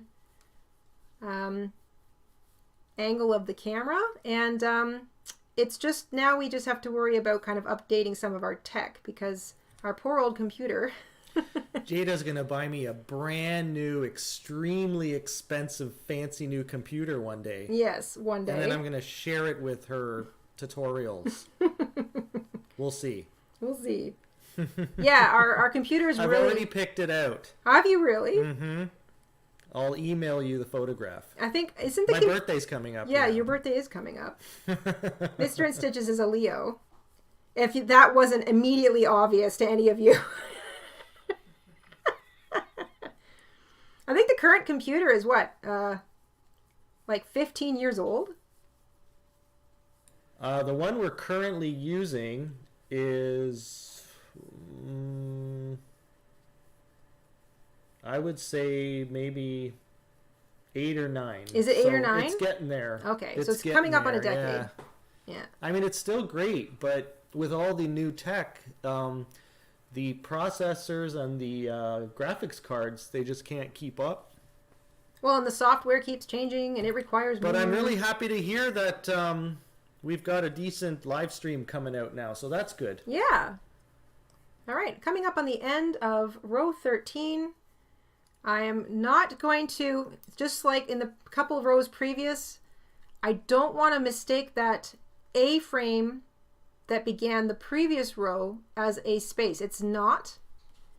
I slip stitched into the next space to start the row. That's the top of the stitch where I want to join. I do not want to mistake this A-frame as a chain 1 space. You should have 36 freestanding double crochet, 36 chain 1 spaces. You're going to join with a slip stitch to the top of the chain, the 3rd chain of the chain 4 that began this row. And now we are at the part of the hat pattern where we get to make it to fit us specifically. I see a membership milestone from Katie. Hi, Katie. Hey, congrats. I'm about to eat lunch. That's nice. It's a solid week without any seizures. Oh, that's fantastic. But the bronchitis is getting worse. That is not fantastic. So make sure you chew small bites and swallow carefully because if you've got bronchitis, you're probably coughing a lot. You don't want to choke. All right, everybody. This is the part of the hat where you're going to put it on your head. Remember, it's quite stretchy. This is a stretchy pattern. You're going to put it on your head and it should fit just over the back of your head or over the back of the head you're making it for. This is where I've changed the pattern considerably. So if you need to make this smaller, you can work a few decrease single crochet stitches. This is going to be a row of single crochet. So we've left double crochet behind. Now it's just single crochet from here on out. If this fits over the back of your head, you're not going to do any decreasing. All you're going to do is single crochet into every single space and stitch around, period. I'm sending out a happy birthday, pre-happy birthday for myself and all the Leos out there. Yes! This is for us Leos. Hey, Becky. Becky says, with a membership milestone, 7 months a member. So pretty. Thanks for sharing, Jayda. Which brand of yarn are you using and the color? So, as mentioned before, we are using a Ferris wheel by Lion Brand. This is the Vintage Carousel colorway. Not a sponsored video. I just love this. And I recommend around I said 175 yards just to be on the safe side, but I'm pretty sure I haven't used that much at all. But I always like to try and overestimate yarn usage because all of our tensions vary. So 175 yards should be more than enough. If this needs to be shrunk to fit you a little snugger, you can work some maybe 6 evenly spaced single crochet 2 stitches together, or don't do any decreasing, switch to a slightly smaller hook and single crochet, or if it's kind of on the tight side, definitely loosely single crochet, switch to a larger hook and single crochet, or work half double crochets around. You don't need to decrease. If it's a little tiny wee bit snug, then it will loosen up a little bit with wear. So make sure that this fits around you. I know this fits around me. Remember that this is a stretchy sort of stitch, so it's going to stretch a little bit on you. But here we go. This is how we finish this beret. We chain 1 where we are, and we single crochet in the same place that we chained out of. So this is where the pattern changes considerably. Single crochet from here on out, or you can use half double crochet if you want to. I like the single crochet. Single crochet into the next space, single crochet into the next stitch, single crochet into the next space, single crochet into the next stitch, and so on. You're going to single crochet in every single space and stitch all the way around. You will have 72 stitches at the end of the row. So 1 for every double crochet and 1 for every space from the previous row. So 72 stitches, unless you're doing a little decreasing, in which case if you take off 6, you'll have, what, 66? But you don't need to do any decreasing if you don't feel it needs it. If it feels a little bit big, then definitely add some decreasing. And of course, if you're going to single crochet a couple stitches together, you can do that a couple ways. You can just skip a space and single crochet into the next stitch. That's really simple. Or you can single crochet a space and a stitch together. I'm going to leave that up to you. The easiest way to decrease in this regard, though, if you're single crocheting or even if you're half double crocheting, is to just skip a space. Nico with another gifted membership. Thank you, Nico. And Deborah Bird has won the membership from Nico. Congratulations. Nico gets Lula and Gwen's cruise ship today. Oh my goodness. Nico has gifted, like, I don't know, 4 or 5 memberships today. Nico is responsible for spreading a lot of love. And I just want to say that we're going to have a printable version of today's pattern available on the members website. So if you're a Silk or Vicuña member of our channel, there's a lot of goodies there on the members website. We'll post all of the appropriate information on how to access that after the stream today. And a big thank you to Nico. So much thank you. Chat's a nice, happy, busy place today. If you have made a beret along with me today, please feel free to send us photographs of your finished beret if you want to share it with the community to us over at our Etsy shop. You can message us there and link a photo. I think Shell promised me she was going to do that. So Shell, I'm holding you to your promise. I'd love to share some photos of people's berets, maybe tomorrow. If you have a chance to get them done and send them to me, that would be great. You can wear them or not. That's up to you. So single crochet in every single space and stitch around. If you feel the need to do a little decreasing, the easiest thing to do is to just skip a space. Maybe skip evenly spaced, 6 of them all the way around. If you can get your pets to wear them, that's even better. Oh, that'd be so cute. I want to see pets wearing these berets. That would be very cute. Yep. I like that idea. And then we'll share with everyone. All right, so that is 1 row of single crochet. Now, the rest of the pattern is this. Chain 1, single crochet in the same place as joining, single crochet in every stitch around. You can add as many rows of single crochet as you like. So I recommend trying it on, seeing if you like the snug fit. The more rows of single crochet you add, the stronger and thicker the brim, and the more it'll hug your head. So if you've got the kind of head that sort of hats want to squeeze off of, then you might want to add a few rows of single crochet. The original pattern calls for just about, I think it's five full rows of single crochet. In this version, I did 3 rows of single crochet. I liked that. I liked the way it felt. So I did 3 rows in that style.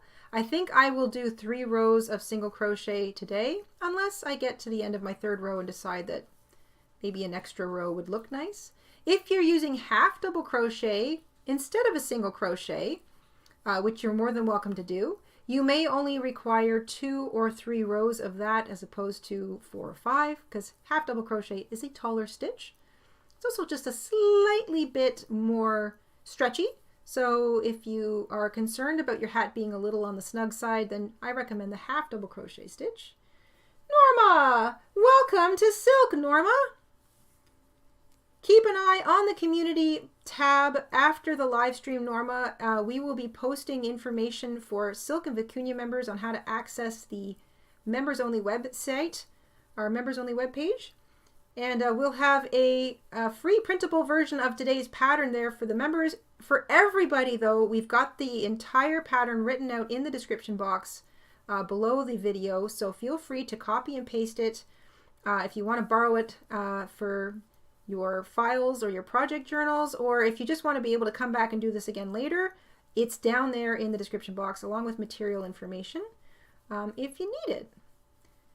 Because we're just so happy to be able to hang out with you guys today. And it was so fun to just sort of see this pattern and think, you know, that might be kind of fun to do live with everybody. I'm enjoying it. I hope you guys are too. This yarn is just gorgeous. I'm really enjoying it, and I'm only half paying attention. Join with a slip stitch to the top of the first single crochet you made. Whenever you finish a row of single crochet, you'll have the same number of single crochet in every row. So if you single crochet in every stitch and space around, you'll have 72. If you decrease a few stitches in that first row single crochet, you don't need to decrease again for successive rows of single crochet. You just single crochet in every stitch around, and you'll have however many stitches you decrease to. So if you did, like, say 6 evenly spaced decreases, you'll have 66 stitches. And so every row of single crochet after that, you should have 66 stitches. I didn't bother with any decreases. I like the way this fits. And you can see now when I hold it sideways, like, there's all your fancy work. And as you work rows of single crochet, you get a nice sort of brim, that little snug part that fits on the back of your head. I just love this. Chain 1 single crochet in the same place as joining to start the row, and then single crochet in every stitch around. And that is your beret cuff. If you start wearing this hat and it stretches out on you, let's say it was a nice perfect fit to start, and you wore it a few times, you washed it a few times, and it stretches out on you a little bit, you can come back and with a smaller hook, single crochet in every stitch around the brim, and that will tighten up your brim cuff again. Alternatively, if you don't have a smaller hook, you can work a row of single crochet and work some decreases in. Skip a stitch or single crochet 2 stitches together. Evenly space your decreases around, and that will tighten up your brim, and then you can go on wearing it. And a little row of single crochet isn't going to show. It's not going to change it much. So I think because of the way this yarn changes, it's sort of self-striping and tweedy at the same time. It's fun for me to add some extra rows of single crochet to the cuff because it really highlights the beautiful self-striping nature of this yarn. So I'm liking it.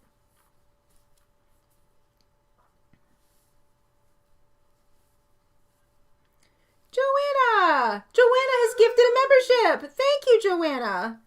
Joanna has gifted a membership here in the chat, and Rio C has won it! Congratulations! Welcome to the family.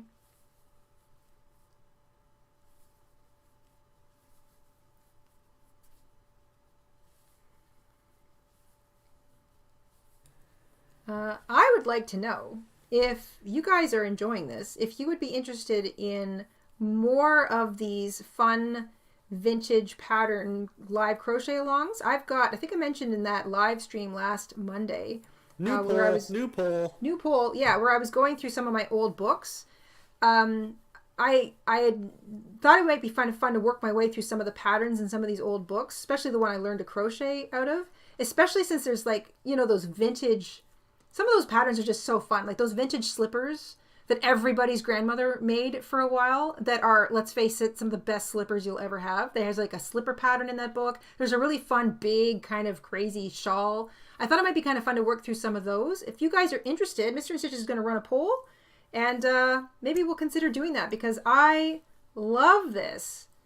Sort of taking an old pattern, revisiting it, you know, maybe tweaking it a little bit, trying to make it a little modern, using newer yarns, changing up the hook size. This is all really fun for me. And I think if you guys like it, then it's fun to work on some of these old patterns. I was going to see if I could try and figure out who may have designed this beret for Australian Women's Weekly for July 5th, 1967. I thought maybe if there was somewhere I could find, like there were contributing designers to this little periodical, I thought maybe I might be able to figure it out. Haven't had much luck there yet, but you know, maybe a little more information diving into the internet. Everyone's blasting their comments in the chat, but you have to take part in the poll. Otherwise, it doesn't count. Those are the rules. Joanna, welcome. Jonathan, I beg your pardon. Jonathan, I gotta adjust my glasses here. Jonathan, welcome to Alpaca. Welcome to the family, Jonathan. I'm not sure the poll popped up. I can't tell from So we're here. either getting a delay here or... Oh man, did it glitch out? All right, I have to redo it. Mr. InStitches is going to redo the poll. So I'm working on my 4th row of single crochet because why not? This yarn looks so pretty. I like showcasing this self-striping tweedy effect. And I kind of like the thickness of the cuff. I don't mind it being a little on the thicker side. Not all yarns are created equal. I'm going to say this for like the billionth time.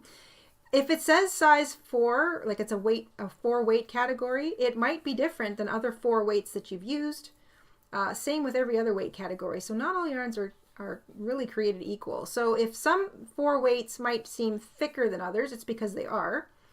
This 4 weight category that I'm using, the Ferris wheel, is definitely thinner than the 4 weights that I was using for my first trial run of this.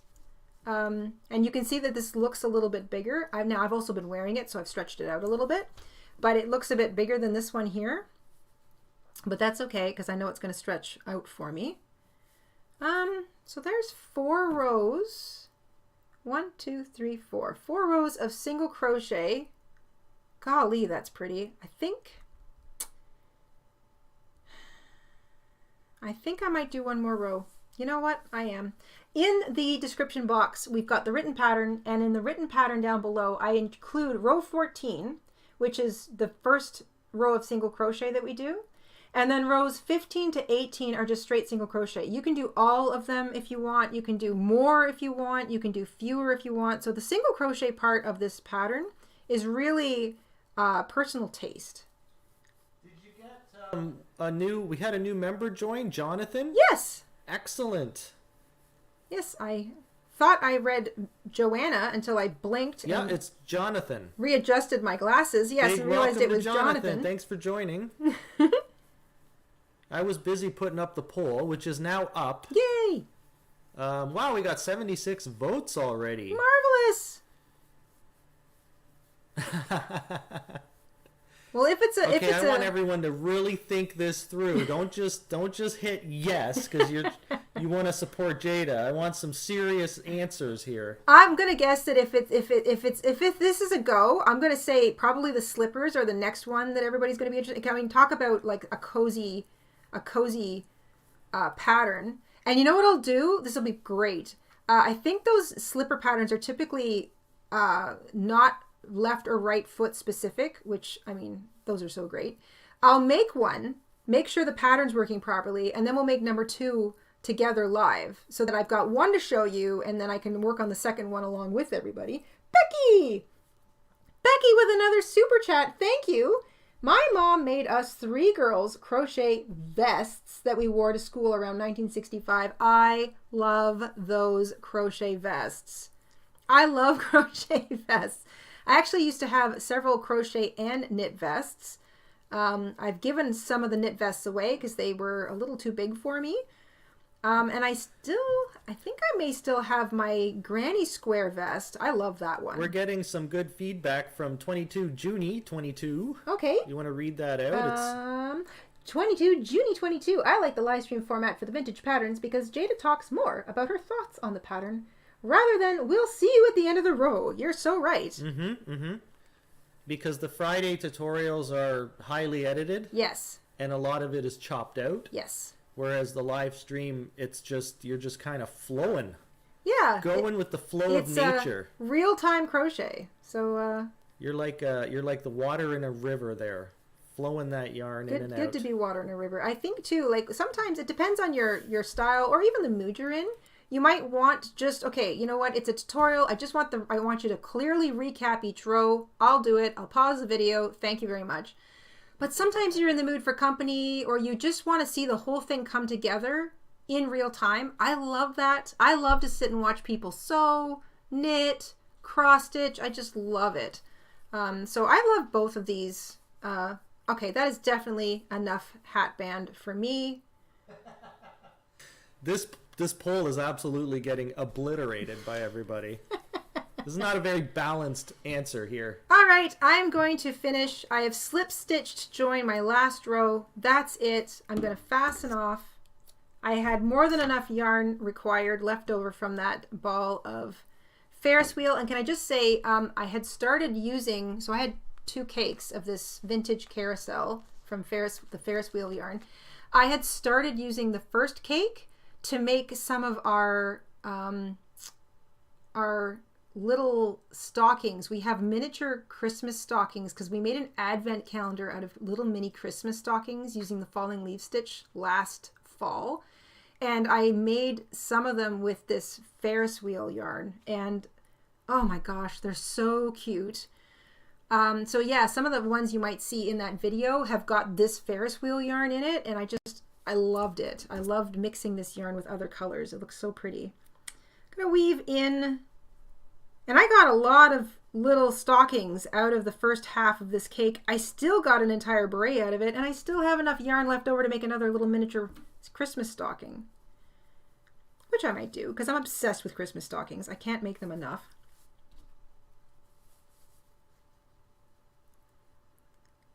We are not giving up on edited Friday videos. You will always see an edited Friday video. But we just thought it might be fun to do some of the next upcoming live tutorials or the live Mondays, just sort Unless of some of we these retire. vintage. We're considering retiring. Yeah, Mr. InStitches thinks we should retire. I think we should retire completely. I just want to feed the chipmunks and sip on drinks on the patio. There we have it, ladies and gents. That is the finished Teen Time Beret with slight pattern adjustments for me being an adult and for the new yarn that I'm using. I've changed up a little bit of the lingo and I rewrote the pattern in US terminology, made a couple of tweaks to the original pattern. You'll find the written pattern in the description box, so feel free to use it at your leisure. Copy and paste it if you need to. I want to thank Australian Women's Weekly from 1967, July 5th, for this original pattern. I would love to know who originally created that. It is so cute. It is just a simple mesh stitch worked in the round, closed in, and then a handful of rows of single crochet just to finish. I feel like a pattern like this is best used with a self-striping yarn. It's fine in a solid color, as you can tell. That black beret is real sleek, but when you have a pretty self-striping yarn or a cake that you want to use, this kind of simple pattern isn't so much about the pattern, so you can really show off a beautiful yarn. It's a small pattern, it's a quick project, it doesn't use up a lot of yarn. It is a great project to use your nicer yarns on, maybe your silks, your linens, your bamboos, your pretty alpaca wools. it sits on your head, so it's a nice place to show off some of that pretty yarn, and it's not a difficult pattern. So if you make one to practice, like I did, you know, with your scraps or whatever you've got lying around, that's a nice little hat too. And then maybe make a second one using your really nice yarn. If you're like me and you're afraid to use your nice yarn, and it just sits forever on your shelf. Dawn would like to see it on you. I think we'll take a photograph and we'll include it in that post. Yes. With all the other information. Yes, we will do that. I will take a picture of it on. I'll have to fix my hair. And just to let everyone know, I was kidding about the retiring. I'm just teasing. Mr. InStitches loves that. Oh, Cherry with a $2 super chat. Thank you, Cherry. Jayda, make a matching scarf. Love you guys. Oh, that would be so easy. That would be so easy. Just a plain mesh stitch. Great idea, Cherry.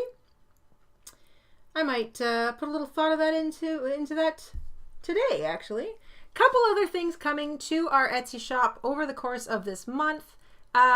We are done with the beret. I'm not sure what we're going to do for next Monday, but maybe we'll chat it over with the family. Love to do that with the channel members, kind of come up with new ideas and discuss upcoming projects. So that will stay tuned for that. This Friday, of course, we have a regularly scheduled edited tutorial for you. Nice and simple since we're in August. Everybody likes to kind of just cool their jets a bit in August, take a little time off. So we have got a couple of really simple, quick, cute, recap style, short project tutorials coming for you over the next couple of weeks.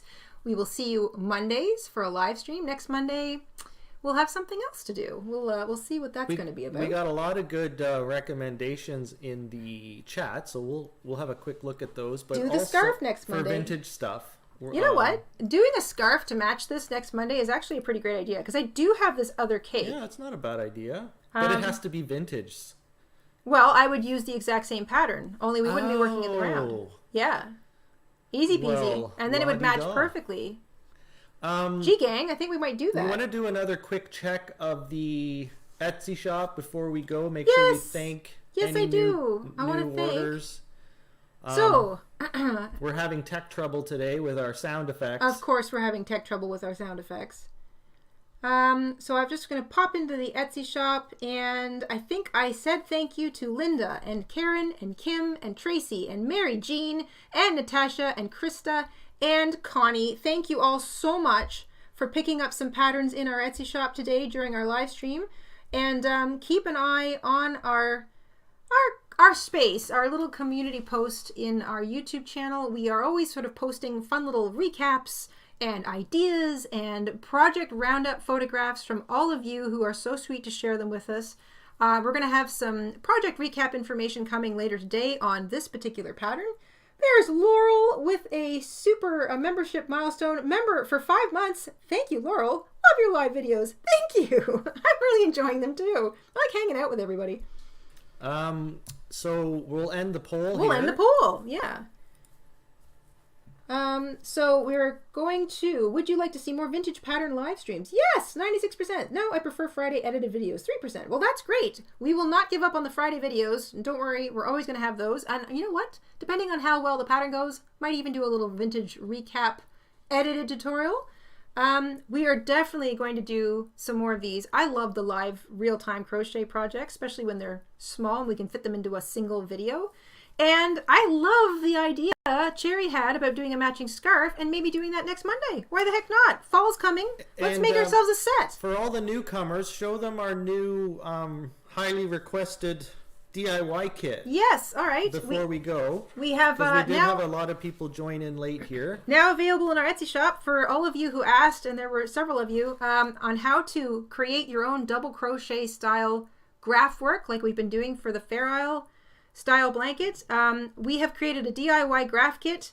It is using our specific double crochet the graphs that we created. So I designed this specifically for double crochet. These graphs, so there's 2 worksheets included in the kit. One for workshopping your idea, the one for the final. They're separate files, so you can print them easily as many times as you want to. They all have room for a title, notes you might want to include in your particular graph information. And of course, there's a manual here on how to use it, ideas if you're brand new to designing, our spool template, how to carry yarn if you're doing color work, all of the yarn and gauge information you might require, other required tools. And I put a lot of thought into this. I've tried to sort of build it out the way I actually work through my designs. We were really excited about this year's project. I wanted to do a double crochet graph. So I designed this from scratch to act properly with double crochet. So if you're into double crochet graph designs, maybe you want to do your own designs to incorporate them into your own Fair Isle blanket, then we've got a kit for you now, so you can do that. And a big thank you to everybody who picks one up, and I would love to see what you come up with. That would be so great. And I think we're going to do this next week. I think we're going to do this whole matching scarf next Monday live. I think that would be great. So with that in mind, if you made this hat, or you're going to make one of these berets this week, you're going to want to get double the amount so that you can make a matching scarf. I'm going to probably end up using this entire cake plus what was left over from the one that I just finished the beret with. And what's this? Excuse me. 270 yards. So I'm going to make a scarf that fits inside of 270 yards worth of usage. And that's a size 4 weight yarn. And I'll probably end up using the same hook, 4.5 millimeter, also known as a 7. So there you go. If you use the larger hook, that's fine too, with the yarn you want to choose for next week. If you used a smaller hook, again, that's fine too. You may as well keep the same gauge so that your scarf really does match your beret. I love this. We'll get a picture of it on me. We'll post that in the community tab a little later. And thank you all so much for hanging out with us, for tuning in, for crocheting along with us. And we'll see you guys. We'll see you Friday, if not before. I always have like little ideas throughout the week, so keep an eye on the channel. And lots of posts of fun coming soon. So keep an eye on the community tab today. We're going to have a whole bunch of things we're going to share out. Mr. InStitches, do you have anything to add? Not really. I'm just going to post the community tab so everyone knows where they can go to see these posts we keep talking about. And also keep in mind that depending on the device you use, you may or may not see what's happening on there. So some Android/Google devices show it and some don't, like phone versus tablet. Same with Apple, like an iPad versus an iPhone. Some will show it, some won't. It'll look like just a blank page. But most, I would say all computers show it. So anything PC or like what's the Apple one called? The iPhone or the iTablet or the actual iPad computer, or whatever? Whatever their computer is called. Mac? The Mac, yeah, that you'll see it there, and you'll see it. Actually, if you don't use an app, if you feel like you can't see it using your app, if you use a browser, like you're surfing the internet, and you go to YouTube, and then you go to our channel and you go to the community tab from there, you'll see everything that's not a member. But if you want to see membership stuff, you have to be signed in. Yes. Well, that's the best I can say for now, until everybody fixes all their tech. Yes. That's never going to happen. Okay. No, I guess we'll see everyone on Friday. Yeah, we'll see you all Friday for sure. And take care of each other. Have a wonderful week. Stay crafty. Send us photos if you want to share. And if you are okay with us sharing to the community at large, please let us know in your note that it's okay to share your photos. And we'll see you all real soon. Have a great day, everybody. Thanks so much for joining us. Bye.